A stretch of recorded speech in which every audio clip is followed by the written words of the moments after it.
اللہ الرحمن الرحیم۔ حضرت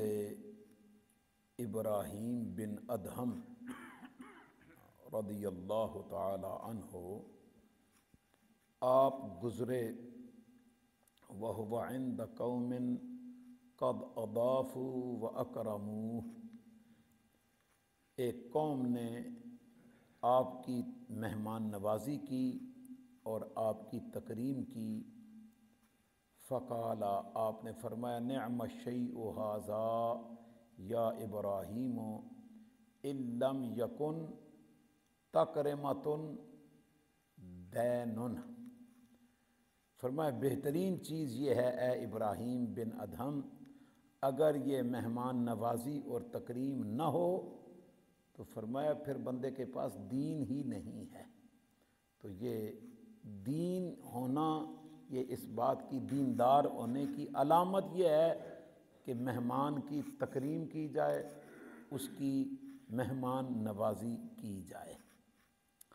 اگلی روایت یحییٰ بن کثیر سے ہے، فرماتے ہیں یصعد الملک بعمل العبد مبتجحا فاذا انتهى الى ربه، فرشتہ بندے کے اعمال کو لے کے آسمان کی طرف بلند ہوتا ہے، جب وہ اپنے رب کی بارگاہ میں پہنچتا ہے قال، اللہ پاک فرماتا ہے اجعلوہ فی سجین فانی لم ارد بہذا، فرمایا کہ اس عمل کو سجین میں داخل کر دو، بے شک میں نے اس کا ارادہ نہیں کیا، یعنی ایسا عمل مجھے قبول نہیں، تو اس کو سجین کہتے ہیں قید خانہ، تو یہ عمل جو ہے وہ اس کھاتے میں ڈالو، میں نے اس کا ارادہ نہیں کیا، یعنی بندے کا وہ عمل جس میں اس نے خلوص نہیں رکھا، اس کی نیت درست نہیں تھی، تو وہ عمل اللہ کی بارگاہ میں قابل قبول نہیں ہوتا ہے۔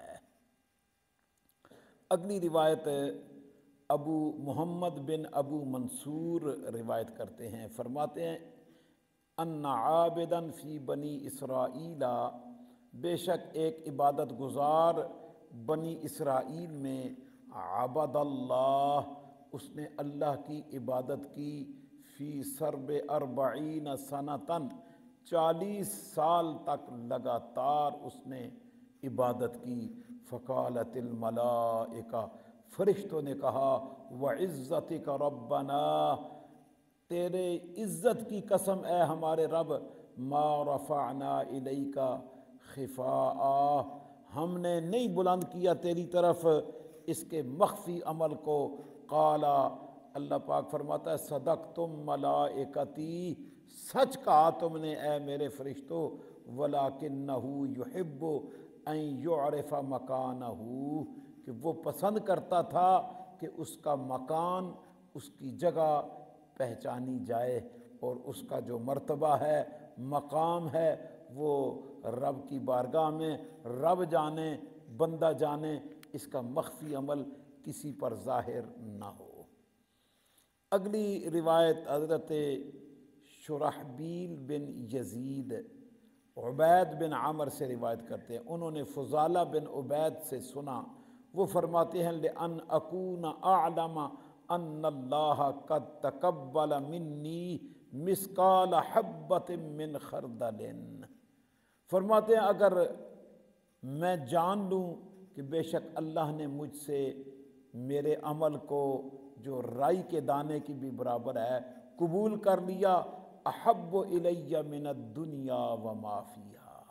فرماتے ہیں یہ مجھے دنیا وما فیہا سے زیادہ محبوب، زیادہ پسند ہے، کہ میرا چھوٹے سے چھوٹا عمل اگر مجھے علم ہو جائے یہ اللہ نے قبول کر لیا، تو یہ بات مجھے دنیا وما فیہا سے زیادہ محبوب ہے۔ لأن اللہ یقول، اس لیے کہ اللہ رب العالمین فرماتا ہے انما یتقبل اللہ من المتقین، بے شک اللہ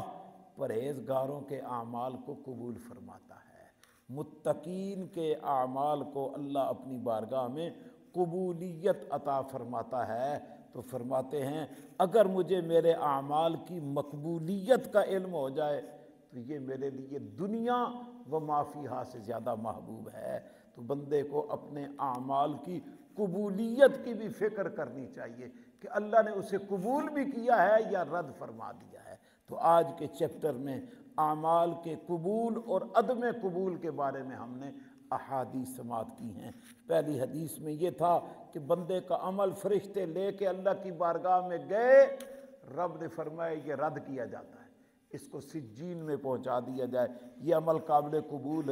نہیں ہے۔ اور آخری حدیث میں یہ حضرت فضالہ بن عبید فرما رہے ہیں کہ میرا عمل اللہ کی بارگاہ میں قبول ہو جائے نا، یہ مجھے سب سے زیادہ پسند ہے۔ تو اس لیے ہم اللہ کی بارگاہ میں ہمیشہ دعا کرتے ہیں کہ اللہ ہمارے عمل کو قبول فرما لے۔ تقبل اللہ منا و منکم، یہ جملے ہم کہا کرتے ہیں۔ اللہ پاک ہمیں حضور کے دین کی سمجھ اور اس پر عمل کی توفیق عطا فرما دے۔